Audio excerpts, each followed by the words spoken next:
Hello and welcome to our Learning Spaces live event. I'm Craig, I'm a computer scientist, I'm a gadget geek, and I'm interested in all things tech. And you're about to get hands-on in this interactive workshop and explore how sounds shape our learning spaces. So whether you're new to this area or you've been exploring this before, you'll be able to take part. Today, you'll be hearing from me as well as Dr. James Lamb from the Centre of Research in Digital Education at the University of Edinburgh. You'll also be hearing from Dr. Kati Ahern from SUNY Cortland in New York, as well as Isabel Duffy, the Public Engagement Intern at the University of Edinburgh. And also from Callum, but Callum, I'll let you introduce yourself. Thanks, Craig. Yeah, big hello to everyone out there. I'm Callum, a computer science student at the University of Edinburgh, and for this event I've been hard at work on all the activities we're going to enjoy today. So Craig, you mentioned it in your introduction there, but what actually is a learning space? Well, when we're talking about a learning space today, we mean anywhere that learning can happen. So that could be somewhere that we go to write, or where we might read, or where we think or perform other educational activities. So that might be in a classroom, but it might be at home or a public library, a cafe, or lots of other different settings. And today we're going to be using some short interactive activities to help us investigate the relationship between sound and learning spaces. We need your help to investigate how the presence, absence, and configuration of different sounds produce conditions that are conducive to learning. In fact, you've already contributed to this event. The soundtrack that introduced this event was created by you. When you signed up to take part in this workshop today, when you did the registration form, you told us what types of sound help you focus or concentrate. And Isabel, who's our public engagement intern, she's turned those bits of data into a soundtrack that you just listened to there. So that track that you heard was made up of the sounds that everyone who's taken part in this workshop said help them concentrate or focus. I'll let Isabel explain that more shortly. So Callum, you've built some of the interactive tools that we'll be using as part of the workshop today. Callum, what do people need to do to be able to interact with us? Yeah, so first of all, keep watching this video, and then another tab or window, go to cyberskillslesson.com. You can see this link below. Today's event will work best if you use Chrome, Safari, or Firefox, but you can also try these activities on your phone. Just make sure you're not on silent, as it is about the sound. Yeah. And so on that website, at the top of it, it will ask you to type in your name, as well as your school, university, or group, if you're comfortable sharing it. Yeah, today we're going to be joined by a network of learners, teachers, and researchers, and that's you. Thank you for joining us. So let us say hello to some of the people that we know are taking part today. So we've got people taking part, Callum, from right across the world today. I'm looking at this just now. We've got people taking part from Scotland, from Wales, from Ireland, from England. Hello to everyone from these places. Also, hello to participants taking part from across Europe. So people from the Netherlands, France, Portugal, Switzerland. Hello to all of you as well. And Craig, I can see we've got people from even further afield here. So I can see people from South Africa and from China, and also big hello to people from Mexico, Australia, and even New Zealand. Wow, there must be people who are either staying up really late or getting up really early to take part with us today as well. I can see a few academic institutions taking part today, so let's give a shout out to a few of these. So hello to Mike from the University of Bath. Thanks for joining us. Hello, Lisa and Jill from the University of South Australia. Thanks for joining us.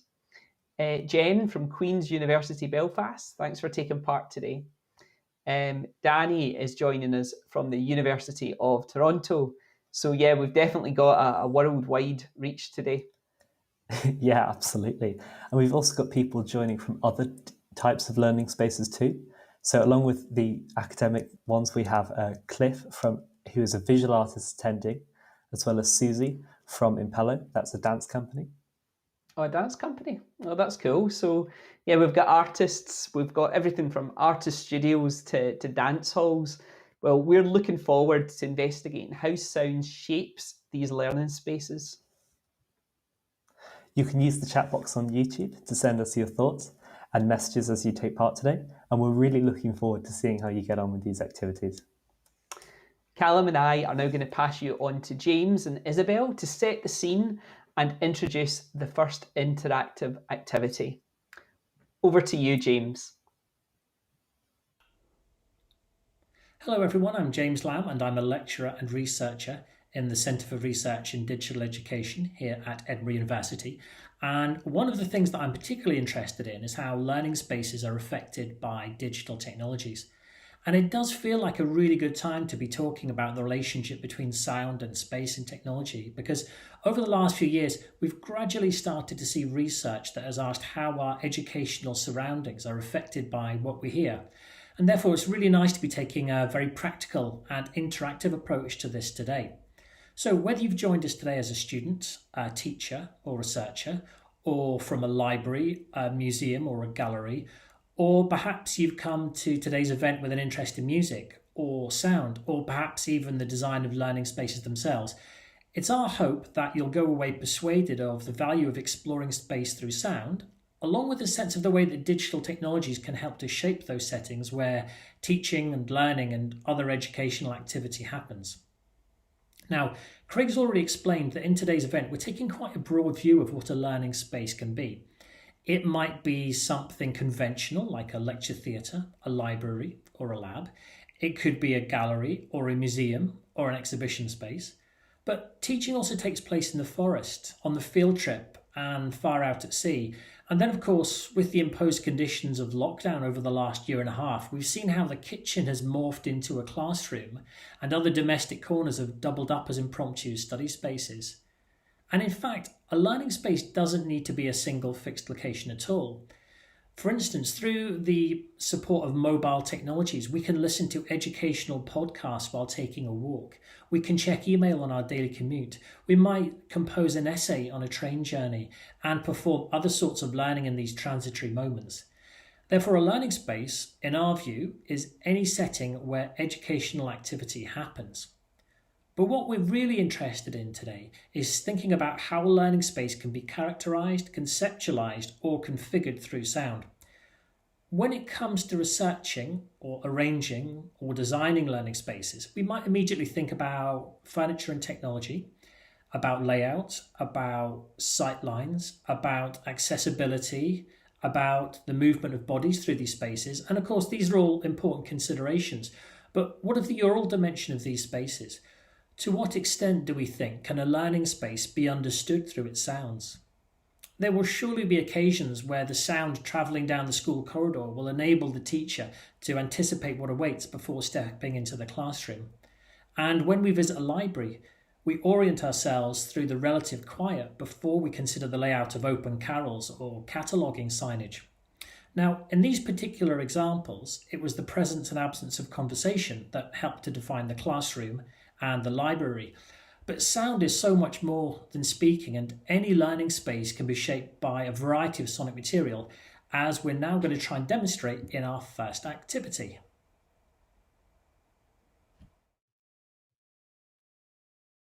Okay, hi everyone. I'm Isabel, and this summer I'm the public engagement intern for the Centre for Research in Digital Education at the University of Edinburgh. The sound piece you heard as you joined the event this morning has been composed by myself from the responses you submitted to our prompt when signing up to today's session. I hope you enjoyed it. I saw a few of you in the comments commenting on that already, which is really nice. And at the end of this session, you'll have the opportunity to re-listen and maybe you can single out some of your submissions. As James was saying, the next couple of minutes, we're going to shift the conversation to consider the ambient sounds that can shape our educational spaces and activities. In this exercise, you are the learner, and the setting from where you are engaging with today's event is the learning space. So in a moment, I'm going to ask you to stop typing or writing, and then for 60 seconds, I want you to tune into your learning space, listening space, and paying attention to observe all of the different sounds that you can hear. If you're wearing earbuds or noise-cancelling headphones, you can keep them on or remove them, it's up to you. And sometimes people have found it easier to close their eyes when doing this activity. You'll know when a minute is up when you hear me speaking again or see me on the screen. I'm going to be taking part in the activity with you. So also in case these instructions haven't made sense, you'll find them posted in the comments box below. So that completes the explanation from me. Therefore, James and I will now kick us off, and I want you to start listening to your learning space from now.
Okay, that's our 60 seconds up.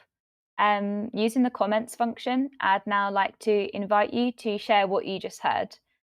So you can take a new comment for each individual sound, or if you prefer, you can post all of the different sounds in a single comment.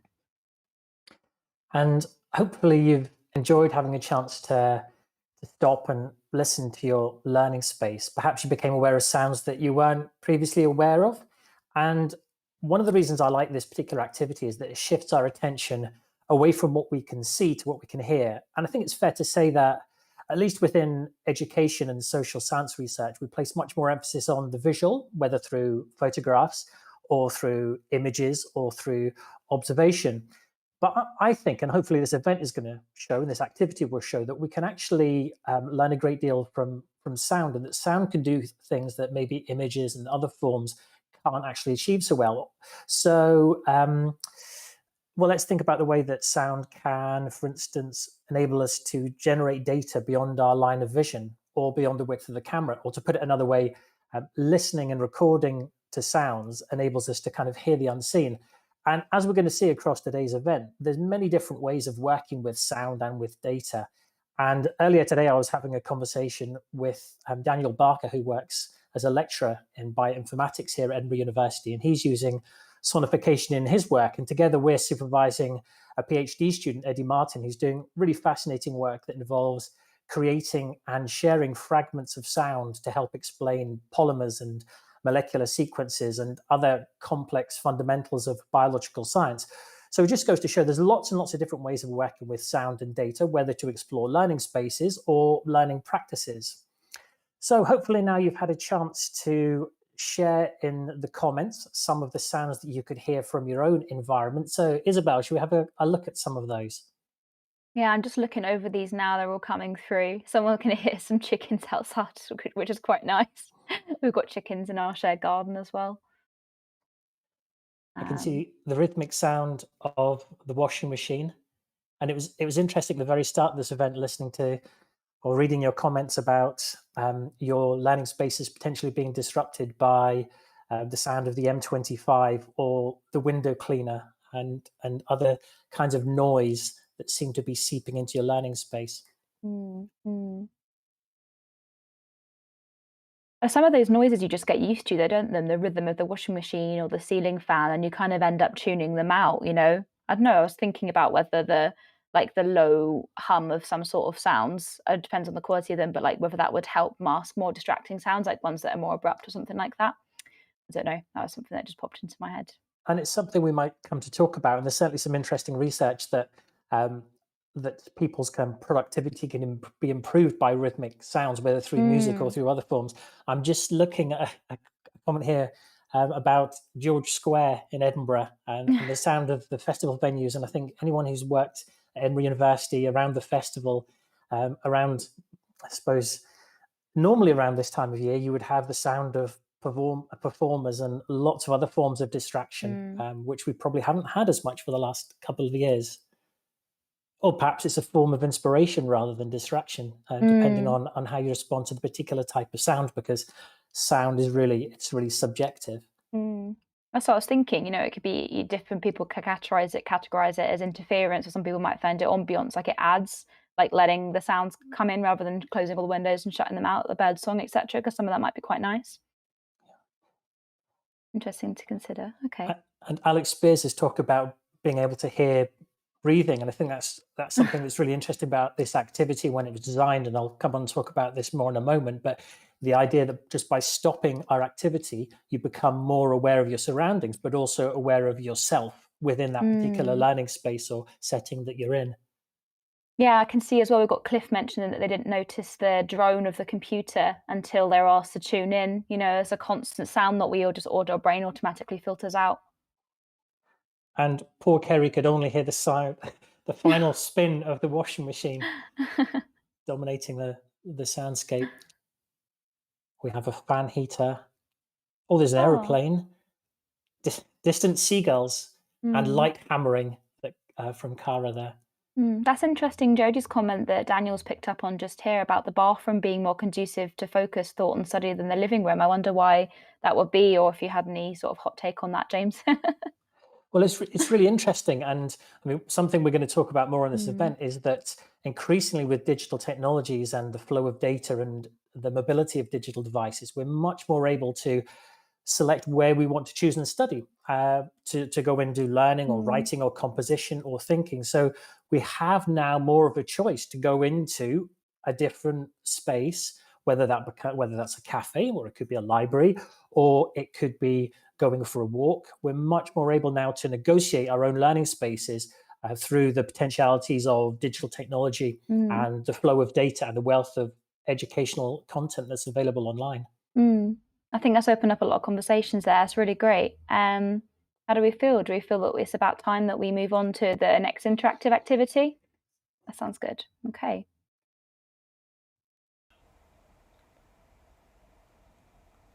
One of the interesting things that can happen when you deliver the last activity as a group within a shared setting is that listeners can report hearing different sounds. And this can happen for a number of reasons. First of all, the way that we hear is unique to us as individuals.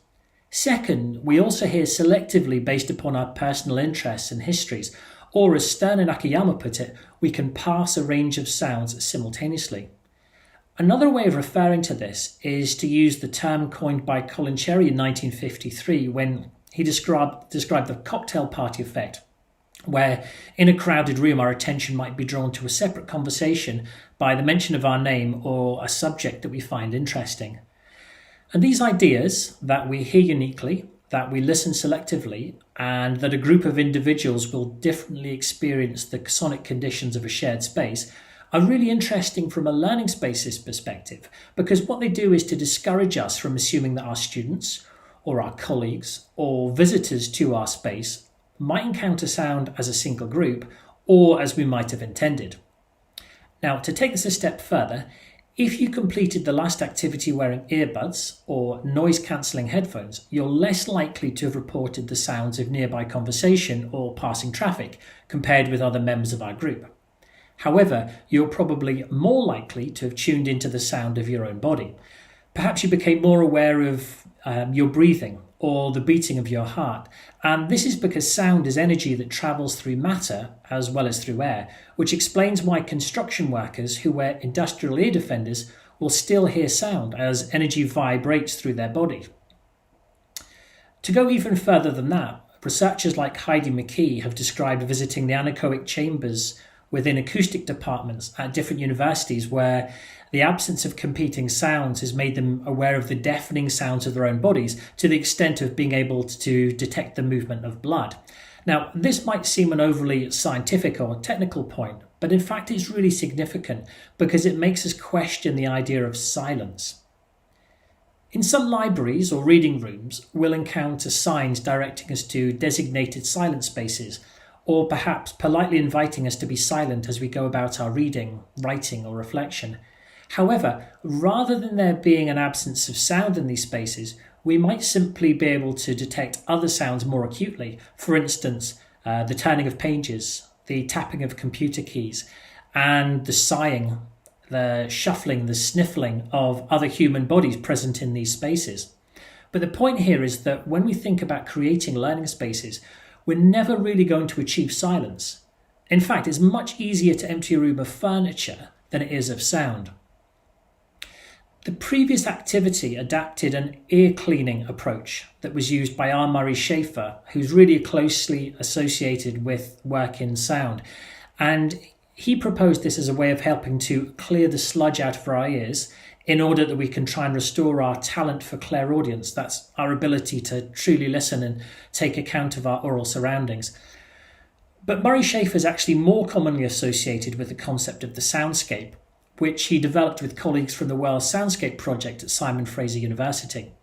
And a simple way of referring to soundscape, and one that's helpful for our interest in learning spaces today, is to think of it as referring to the component sounds of a particular setting. And therefore, in our opening activity, we each made a very simple attempt to document a single learning soundscape at a particular moment in time. And of course, we could have gone much further than this through the use of field recording technologies, followed by the use of software to organise and analyse our gathered sonic data. But this concept of the soundscape has become adopted and adapted quite widely across and beyond academic research, including in work specifically interested in learning spaces.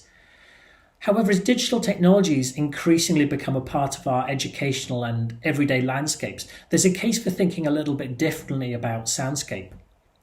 In the traditional learning spaces of the classroom and campus, we might say that the student largely inherits their sonic surroundings: the teacher's voice, the white noise of the data projector, the whirring of the air conditioning system, conversation from an adjoining room or from fellow students, and so on.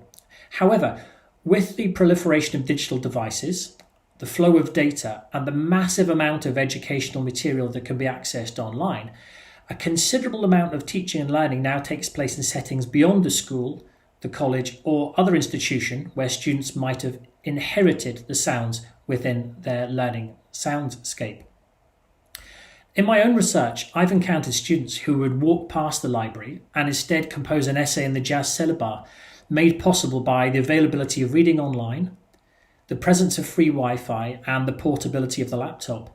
And in research with my colleagues Sean Bain and Michael Gallagher from the Centre for Research in Digital Education here, we were really fascinated to see how fully online students would seek out and then adapt settings to match particular tasks. And so the soundscape might be something we tend to see as inherited, but it can also be shaped, particularly through the possibilities of digital technology, which leads us nicely on to our second activity.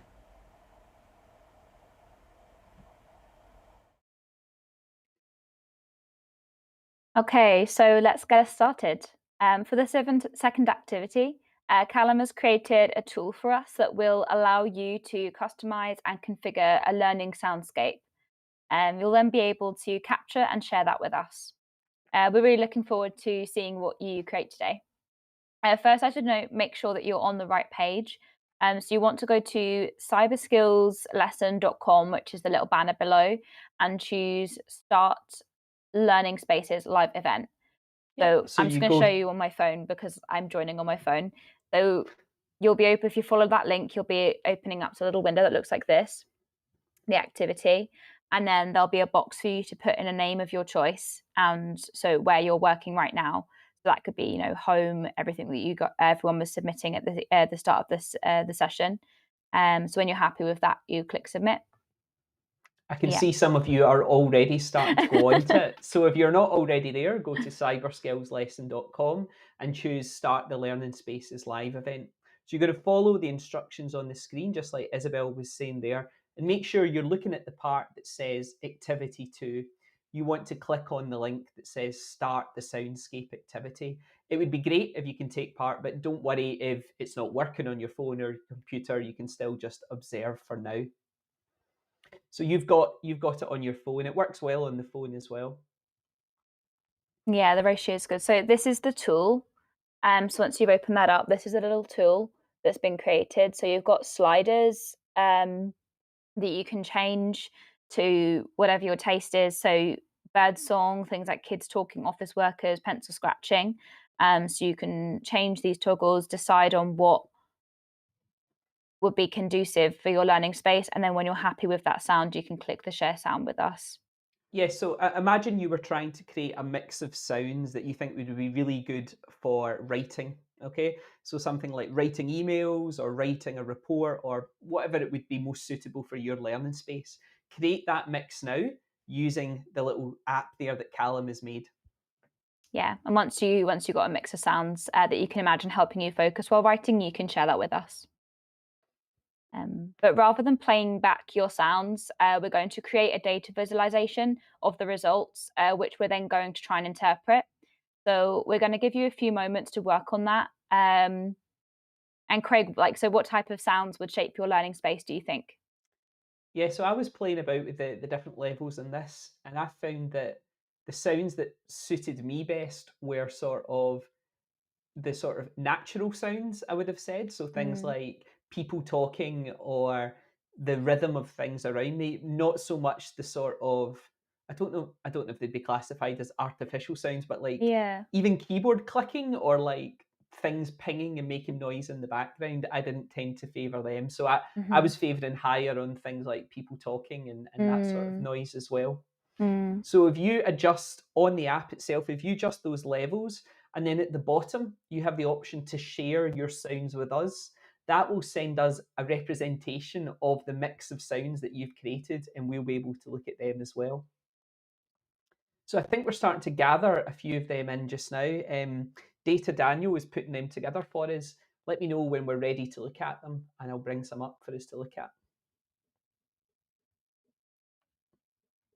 What's the best mix for you, Isabel? Like, what do you enjoy? Well, I quite like sounds that were constant, as we were talking earlier, like saying things that were a constant hum. I think that because that could mask sounds that are like more interruptive, like someone dropping a pencil or like a mug being put down on a surface. Like if I've got a constant hum of a fan or something going on, then I'm not going to be distracted or jolted by the sounds that are like intermittent. I've also just seen in the comments here that we've got someone's finding it difficult to do the activity. Obviously, while we're talking, do we want to give it a moment or two for someone to listen to it out? That's a good idea. Let's be quiet for 30 seconds or so, and then we'll bring everyone together to look at some of the sounds that have been shared.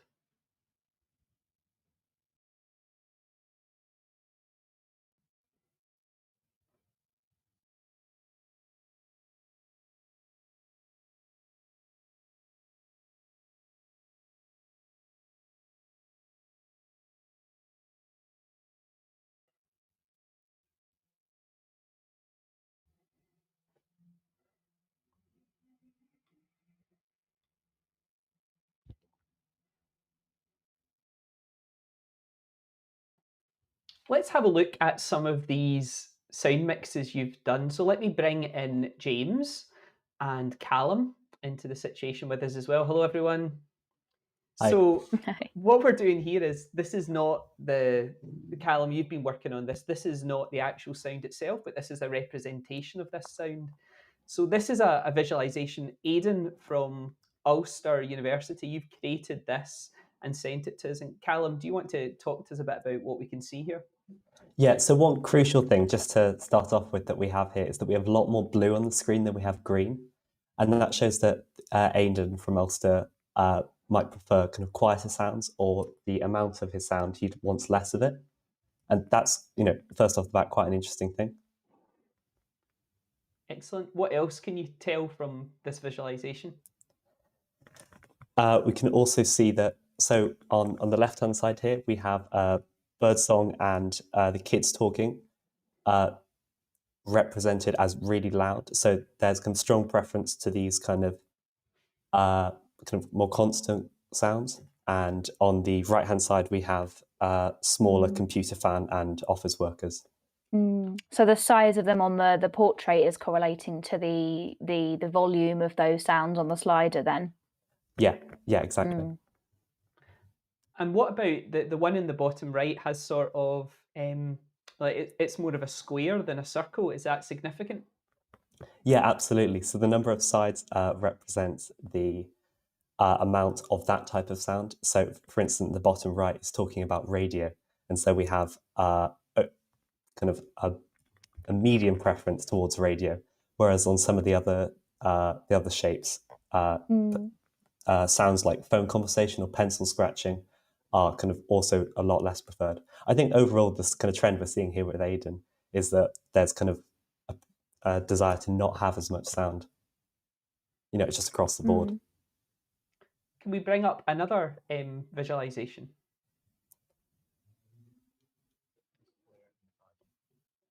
So Claire has sent us this, and Claire is joining us from their learning space in the garden. So what can we tell about that? This is already quite different. James, what do you immediately notice is different here about Claire's? Oh, this is just really interesting, isn't it? It seems to me that it's perhaps more varied, that perhaps compared to Aidan, Claire likes to hear a variety of different sounds. And I think this is quite interesting in terms of the soundscape and also the exercise that we did earlier, that we might, when we stop to really listen, we become aware of different types of sounds. And we begin to think about how a combination of different sounds can actually help us to shape a particular type of learning space. And again, going back to the role that digital technologies we can play in that, we probably have greater power now to manipulate these kinds of sounds than we might have had in the past. So I think this is really interesting. No, this isn't. It's fun that you've built it this way, Callum. So I understand and I see now it's like, the orange one, you've got the size correlates to the bird song, on the sides correlates to phone conversation. So every each shape, one correlates, sound correlates to a side, and one is a size. It was interesting when we were testing this activity out, mine looked completely different. It was like small circles for all four of the all 8 of the components, Yeah. Doesn't surprise me that Claire in the garden enjoys listening to birdsong as well. That seems to be good. And just to be clear, these are the actual representations of things that you are making right now. So thank you very much for taking part and sending us all these things in. I think we'll have a look at one more. Let's bring in one more. So this is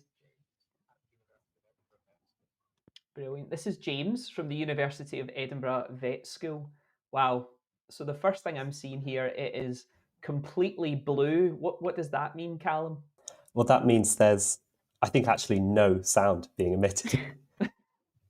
So there's none of these kind of additional sounds James from the vet school wants at all. So put all the sliders down to everything zero, to zero. So a very different kind of representation to the ones that we saw earlier. Very different.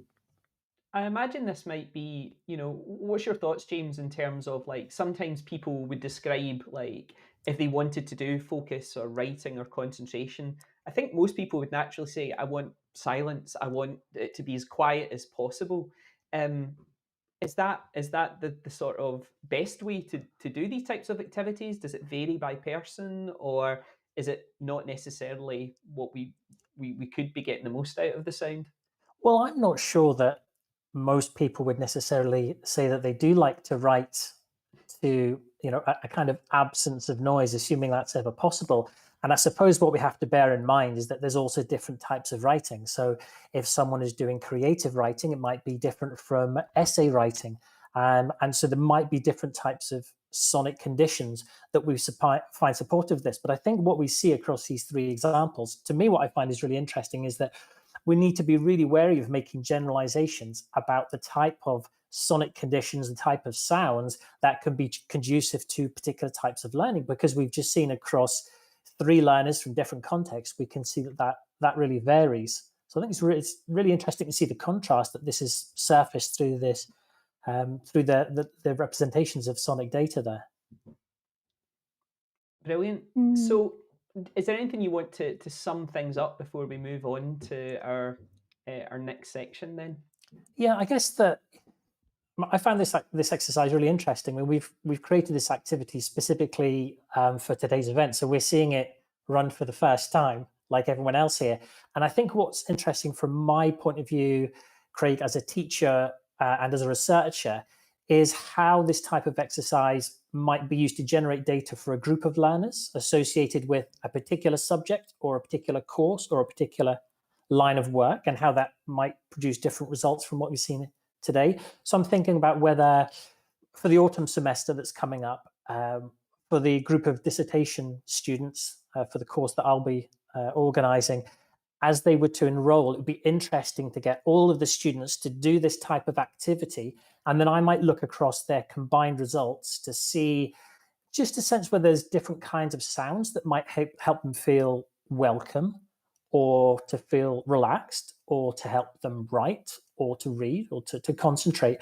And from there, I wonder whether I could almost try and configure our classroom to try and resist unwelcome sounds and noise, but also to emphasize and really surface those sounds that seem to be conducive to learning across the group. Now, admittedly, I teach an online course, so that would have a particular type of way of doing that. But I guess it could work differently in the physical space of a classroom or a lab or a studio. But I'm really intrigued to see how this type of activity, if it was extended, how the user-generated data might tell me as a teacher the kinds of things, the kind of sonic conditions that my students would welcome in our classroom. Thanks, James. And thanks, everyone, for helping us investigate this so far. And thanks for those that have already been engaging with our video, liking it, putting things into the comments as well. Let's hear now from our next guest, which is Dr. Kati Ahern. And we're recording. Okay. Hello, Katie. It's really nice to have the chance to speak to you today. So I wonder if, just to begin, you could just very briefly maybe just introduce yourself and also explain how you first came to be working with sound. Sure. So I'm Kati Ahern. I'm an assistant professor at SUNY Cortland in our program that is professional writing and rhetoric, and it's like in our English department. And I think I've always been very interested in sound. At one point I was studying to go into opera. I've taken a lot of music theory courses. So like once I started teaching writing, I was really interested in that shift in like kind of musical composition to thinking about composition and rhetoric and like, how does sound play into these texts that might bring in like images and like other like links and other digital capabilities. And so what is it about sound, do you think, that makes it particularly suited to exploring and understanding learning spaces? I think sound is really fascinating to me for two reasons. One is that it's often kind of like ignored, or we think about sounds as like noise or things that are unwanted. And I remember doing some research where I was looking at like things like, oh, like we want to eliminate an HVAC system in this learning space, but people weren't focusing as much on like what kinds of sounds do we want in this learning space, especially if they have to do with like what's going on in the first place. So this idea that they're kind of undervalued, but also that we are not really thinking about how sounds are embedded in like the kind of practices and experiences of a space. So I often like encounter people when I'm talking about pedagogy saying like, oh, I don't want nonverbal sounds in my space. I'm not going to bring in like some buzzers or some cowbells. And that's really not what I'm interested in or talking about. I'm kind of thinking about if you're asking students to engage in a practice, like let's say a circular discussion where people are sitting in a circle and they're going to be flipping pages, like sounds are going to happen kind of sequentially. And so really thinking about like, what is the learning activity and what does it sound like? And then how might we intervene in those practices to create kind of different sounds for different bodies or different experiences? So I think that's those two reasons, that embeddedness and that idea that, you know, we might not be paying as much attention to the productive capacity of sound. Those are the things that really fascinate me. And something I find really interesting about that is, well, first of all, that perhaps we're currently under considering sound in research, is that we can go further. But also what's really fascinating is this idea that we don't just have to accept our sonic surroundings, but in actual fact, we can actively try and reconfigure them to create the kind of conditions that might be conducive to particular types of learning. With that question in mind, are there any types of sound that you find particularly conducive or disruptive to your learning? So let's imagine you're in a learning space and you're trying to do some academic writing. What sounds work for you and what sounds would work against that type of activity, Katie? I think that I am one of those people that falls into the camp of like really enjoying like near silences. But that being said, I think probably even more so, I'm very interested in kind of rhythms or dynamic shifts in sounds. Particularly right now, we've been engaged in this pandemic moment of learning spaces, and I have two small children at home. One of whom like will perseverate on an idea. And so I'm always like fascinated by like, okay, how many times can you repeat this statement to me? Or can my other like daughter like hit a buzzer or beeper on her toddler toy? And like what does that do to our interaction? And so like, I love these idea of shifts. It's not so much that I need to go into like a kind of like hermetically sealed space and like engage with like no sound at all. But I need to have those kind of shifts in my soundscape, I think, to be able to kind of think different ideas and do different sorts of work. And particularly probably for research, I try to get as close to those near silences as is possible. And we've already been talking about the idea of R. Murray Schafer's Soundscape. And I wonder, for someone who's unfamiliar with the notion of soundscape, could you explain what soundscape means to you, Katie? Sure. Obviously, R. Murray Schafer's sort of like this iconic figure that, we talk about a lot with soundscapes, but in his Tuning the World, I think he talks about soundscapes as any field of sound. And so in thinking about like, okay, we've got that definition, and then we've got Barry Troe kind of picks up on that from the World Soundscape Project and thinks about like kind of communicative potentials a little bit more. And thinking about like, some people say like, okay, it's just like a landscape, but it's all made in sound. For me, I try to think about soundscapes in 4 dimensions. So thinking about the sources of sound, how are they arranged and unfolding in time? How are they simultaneous? How do they occur in layers like all at once? And then how are they spatialized? So I'm not someone who's going around being like, well, that's a soundtrack and that's a soundscape. But I do think that those distinctions can be kind of theoretically and pedagogically, like in our teaching, very rich, because it gives us like some language for breaking down, especially if we're thinking about intervening or revising or like working in soundscape design work as much as we're also experiencing and living in the soundscape. So that's kind of how I think about it in those 4 dimensions. That's been really helpful. It's been tremendous to talk to you, and I'm going to look forward to reading more of your work about soundscape and learning spaces and technologies in the future. So thanks very much, Kati. Thank you.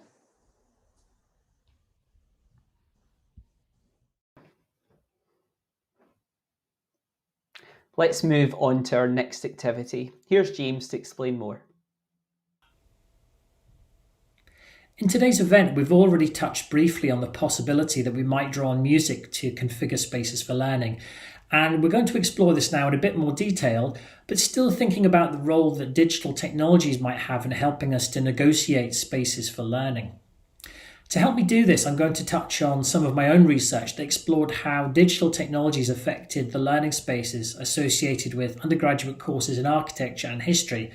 And this involved, among other things, spending an academic year observing, recording and photographing the different settings where learning took place, as well as speaking with staff and students from each of the courses. And when it came to looking over my notes and my photographs from the architecture studio, I was really struck by the presence of earbuds and headphones, which were almost ever present alongside pencils and paper, laptops and other materials and resources you might expect from an architectural design course. And then as I spent time observing history students in cafes, in libraries, in student flats and elsewhere, they were equally inclined to tune into music as they undertook reading or composed essays. And when I spoke to all of these students about their music listening practices, it became clear that they nearly always tuned into music via streamed playlists, nearly always via the Spotify music streaming service. Now, of course, there's nothing new in the idea that students listen to music while reading or writing or composing or performing some other form of educational activity. And I can remember deliberating over which cassettes to take the night before I set off for university in the early 1990s. I want to suggest, though, that there are some really significant and important differences between my ability to choose between a handful of cassettes to listen to in my hall of residence and the digitally mediated listening opportunities available to current students. Ownership of a smartphone, availability of Wi-Fi, and access to Spotify's vast catalogue of music means that at the swipe of a screen, a learner is now able to seek out the aural conditions to accompany or inspire different types of learning. The architecture and history students that I spoke with explained how they would create their own playlists, or they would tap into existing selections on Spotify to enliven their surroundings in moments of tiredness, to reduce feelings of isolation when working alone, but also conversely to mute the presence of fellow students when they really needed to concentrate. And in these and other examples, students explained how they drew on music to nurture particular types of learning conditions that were not present in a specific physical setting at a particular moment in time. Or to put it another way, they drew on the potentialities of digital technologies alongside the power of music to configure personalized learning spaces. And I think this is interesting because at our fingertips, albeit supported by the flow of data and on the assumption that we have an appropriate digital device, we have the power to create impromptu learning spaces as we reconfigure our surroundings through music. But there's another dimension to this that I think we need to consider. And perhaps there's a danger in what I've been suggesting of framing technology in quite an instrumental and simplistic way, whereas in fact, digital resources can have effects beyond our imagination or our influence. I mentioned before that by far the most popular way for architecture and history students to access music was via the Spotify streaming service. And as you know, Spotify is a commercial organization that markets itself on providing listeners with an unlimited range of musical content. And Spotify has songs that are interspersed with adverts. However, disruption-free listening comes as part of a premium subscription that can be bought. And the Spotify model is underpinned by algorithms that recommend tracks to individuals based upon what is known about that customer or subscriber or user. Now, if we believe that music has the power to shape a learning space, then it's really interesting to think about how the presence of algorithms, aligned with the interests of profit, are subtly affecting those spaces and those moments when we plug into a playlist of this kind. Therefore, on the one hand, streamed music and the portability of the digital device seems to give us considerable amount of power to negotiate personalized learning spaces. But at the same time, they potentially bring a commercial dynamic to our surroundings and our practices that we might not have considered. So to what extent, we might ask, are algorithms discreetly affecting our learning spaces in this and in other ways?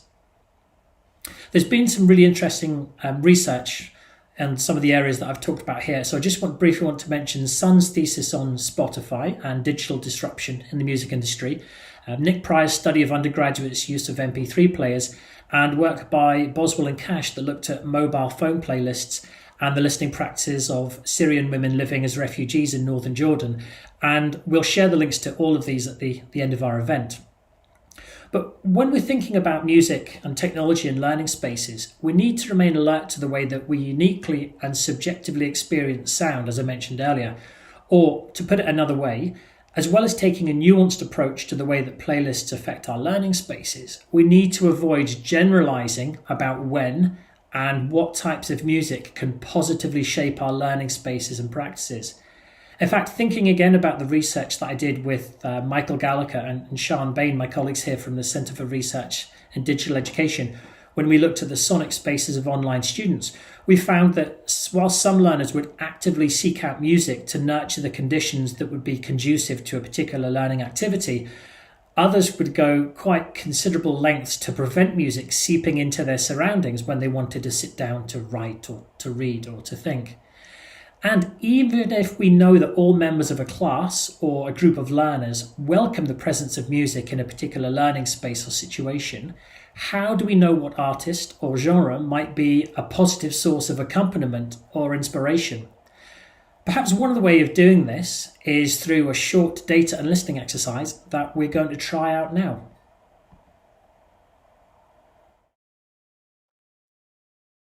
Okay, so for our third and final activity, we're going to ask you to respond to different pieces of music, which is great because I've just been looking at the YouTube comments and everyone's been having a little debate or conversation guided around the conversation that we just had that has, sprung from the interview, which is brilliant. Segues perfectly. So for this final activity, in each case, when listening to the piece of music, we want you to be thinking about whether they would enhance or disrupt your learning space or activity. So on this occasion, we want you to imagine your learning activity involves composition of some form. So this might mean composing an essay or another piece of writing, or it could involve composing like a photograph or another form of visual work. Alternatively, you might be composing or curating an exhibition or performance. So choose whatever works for your own type of teaching, learning, or practice. So as Isabel said, in a moment we're going to play 3 30-second clips, each featuring a different style of music. So for this activity, I'm just going to demonstrate on my phone. Go back to the main website. Okay, and then scroll down and click the Start the Music activity. Now, as you listen to the 3 clips that we're going to play for you in a moment, we want you to picture yourself in a learning space where you would be undertaking some form of composition, and then think about how it would affect your work. At the end of the clip, we're going to give you 10 seconds to respond to it by selecting on the grids here up to 3 of the emojis. We're then going to, have a nice 10-second break to think about that, and then we're going to repeat this 3 times. And after the third and final, then we're going to invite you to submit your responses. One important thing to note is that we're asking you to consider how each piece of music would affect your learning space as you attempt the composition, rather than which you may prefer more generally. So let's play the first piece of music and begin.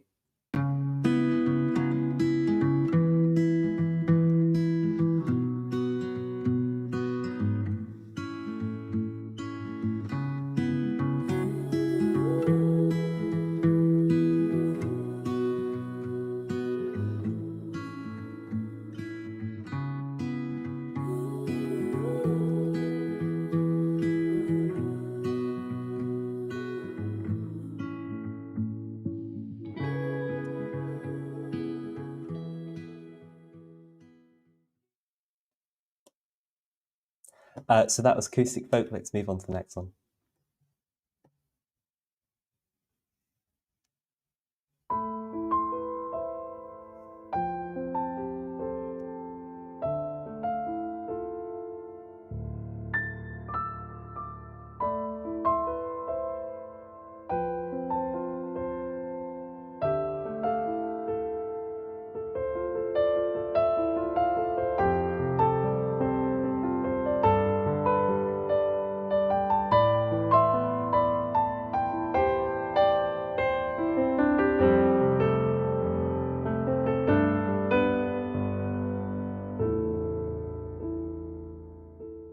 That was classical piano. Sorry, Callum. Let's move on to our third and final sample.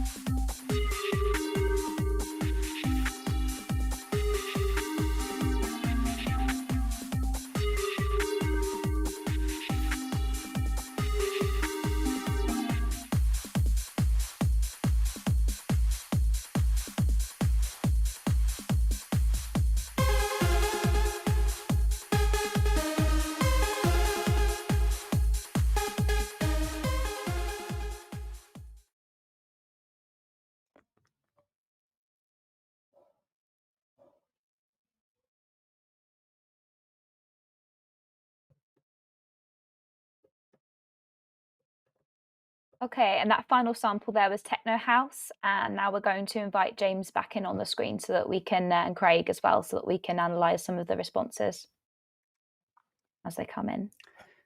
So start sending in your responses now using the little app. Remember, you can choose up to 3 emojis for each sample. Once you've made your reactions, you go to the bottom and there's a button that says share, and we will be able to see your results here on our interactive display here. James, what did you think of that activity? Well, again, I mean, this is the first time we've tried this activity, so I'm really interested to see what is going to appear on the screen in between our faces here. But I'm really interested in the relationship between music and learning spaces and learning practices, and it's been really fascinating to read the conversation in the YouTube comments today, because it does seem to have struck a chord. And wouldn't it be interesting to be able to expand and extend the type of activity that we're doing now to a broader range of musical styles, and then perhaps think about them in relation to different types of learning activities? And so I wonder, for instance, whether we might find, I don't know, could it be that instrumental music is better suited to moments of reflection and writing? Could it be that, I don't know, whether there might be higher tempo music could be suited to different types of learning activities? Might we find that in the architecture studio or in overtly creative spaces, we hear more experimental forms of music to support learning? So I think this is really interesting. Again, we've got to think about the subjective nature of learning. And again, that's coming out through the YouTube comments. So the subjective nature of learning and our own individual preferences of what types of sonic conditions we like when we want to sit down and do writing or reading or other forms of educational activity. But I think, yeah, there seems to be lots to explore with this activity. So I'm quite interested to see what some of the results might have generated now. So this is the responses to sample 1, which I think was acoustic folk. So what are we seeing here? Well, we're seeing, some really larger positive emojis. And, I think just in the very background, we can see the smaller ones that are, I think, the more negative ones. Yeah, most people seem to have a positive reaction based on these responses here. And these are the people who have responded positively. So I can see a lot of people, names at the bottom from taking part in this activity. And yeah, Clara, the bouncing emojis are making me giggle as well and laugh. I think when we first looked at this, we thought it was quite fun as well. What about the love one? Can we see who's chosen the love one as well? So thanks, Jax from the art studio, and Brian as well. Lucy from Lancaster, but working from home. This is brilliant. A lot of people working from home today. So yeah, I think with the first sample, it seems that there's kind of a general trend of positive sentiment towards acoustic folk for composition. What about the second sample? Oh, so this is classical piano. A bit more of a mix this time. What would you say, Isabel? What are you seeing here?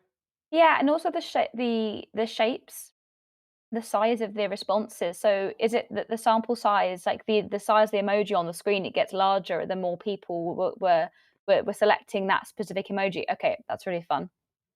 Yeah, so it seems like we have more of a mix of the same sort of number of people using, so maybe like a wider spread from the emoji keyboard that you selected. So we've got, more people picking more of the 9 on the same kind of numbers. No one particularly feeling or agreeing. There's less of an agreement on this one, I think, than there was, or a consensus than there was in the previous sound. What do you think? I agree with that. There's a definite bit of a spread there as well. Madeline has been asking, what tool is this we're using? Where can you get this tool? You can't get it anywhere else. We've built this specifically for this workshop today. So Callum, you made this interactive tool. Yeah, absolutely. And the data we're getting out of it is really interesting. I think it's our hope, isn't it, that after the event, though, we weren't sure how it was going to work, but now that we've seen that it seems to work really nicely, that I think we're interested in whether we can develop it and make it more widely available. So I kind of watch this space, I suppose. Yeah, if it's something you're interested in having in the future, I would definitely use this, again, working with a group of students to get a sense of how they respond to different types of music. I think it's really fascinating. Can we see the third one? I really want to see what happened with the techno house. Shocked, aghast. I have to say, there's more angry responses to that one than I would have thought. I think more than anything else, actually. I can understand that. I can understand that, though. Maybe composition, like maybe techno house would be interrupting that, or it would be too distracting. So it's maybe that it's not that people don't like it, perhaps. It's maybe that they just would find it difficult to concentrate. And I think a few people said the same as well. They voted them down for a learning space because they'd find them distracting rather than necessarily a comment on the music itself. But it's interesting because I remember working a number of years ago with a master's student who would make a point when it came to writing sections of his dissertation, and he would choose music that was specifically 120 beats per minute because that gave him the rhythm and the energy to start typing, to bring a kind of a rhythm to his own composition at that particular time. So again, I guess it just shows it's really subjective. I'm a little bit disappointed though in this. I thought I really like the kind of euphoria that comes at the end of that track, and I think that would quite excite me, and I think I would knock out some nice work. Is it something to do with the frequency as well? Because I know that there's whole YouTube playlists, that have like binaural beats, or they're like at a certain frequency. It's meant to be very calming. That's meant to be conducive to sleep or to make you feel relaxed. That kind of just like I don't know, reverberates, or, you know, it's just, I don't know what it is in it, if it's the mixture of the volume or the oh, the combination of the notes, or like I was saying, the frequency, I don't know. These are so Not many. James, how would you sort of wrap up this section here? Well, as I say, we're seeing it for the first time, but again, I think it's interesting. It's interesting for us to do in the setting of this event today, because I think it's useful for kind of provoking conversation that we're seeing coming out in the comments section. But as a teacher or as a researcher, I think it would be really interesting, again, to do this with a single group, just to get a sense of the kinds of conditions that might be conducive to learning. I think when we design learning spaces, as I said earlier, it can be very easy to focus on layout and arrangement and movement and accessibility. And of course, they're really important, but I think we tend to under-consider the sonic conditions. And when so many students and learners will seek out music for inspiration or for accompaniment, or as we've seen in the comments chat, to almost drown out the sound of competing noises, it does feel that there's more really interesting work to be done, I would say. Excellent. Thank you, everyone. Thank you, everyone, for taking part today. It's been brilliant seeing everyone interact and take part. We've got one more interactive activity for you to do, and that's to complete the evaluation form, which is on the page itself. I'll also post it into the chat as well. And we're on YouTube, so also we should say, make sure you like this video and subscribe as well. If you want to watch this video back, it will be online, so you can go back, rewatch parts, look at the comments. You'll be able to do that after the event as well. But James, thank you for joining us today as well. Maybe you want to sum things up. Thanks, Craig, and Callum and Isabel and everyone else who's been involved in putting today's event on. Towards the beginning of the event, I said that I hope everyone who came along, wherever you came from, would go away persuaded, or even more persuaded, of the value of thinking about sound in the way that we think about learning spaces, and also hope that you would go away with a better sense of the way that digital technologies can shape and can configure these learning spaces. So I hope through the different ideas, the different activities that we've worked through, perhaps you will go away with an even keener interest in listening to your surroundings as you teach or research or write or perform or get involved in other activities. Now, during today's event, we've mentioned a few studies, and we'd like to share the links with you so you can follow them up if you would like to do that. But otherwise, on behalf of our team today, we'll say goodbye. And although we'll continue chatting in the comments section now, but as this is a sound-based event, it feels appropriate that we should play out with a sound piece that Isabel created in response to some of the information you provided when you signed up. So on that note, I will say thanks for listening, everyone. Thank you. Bye-bye. Bye-bye. Thank you.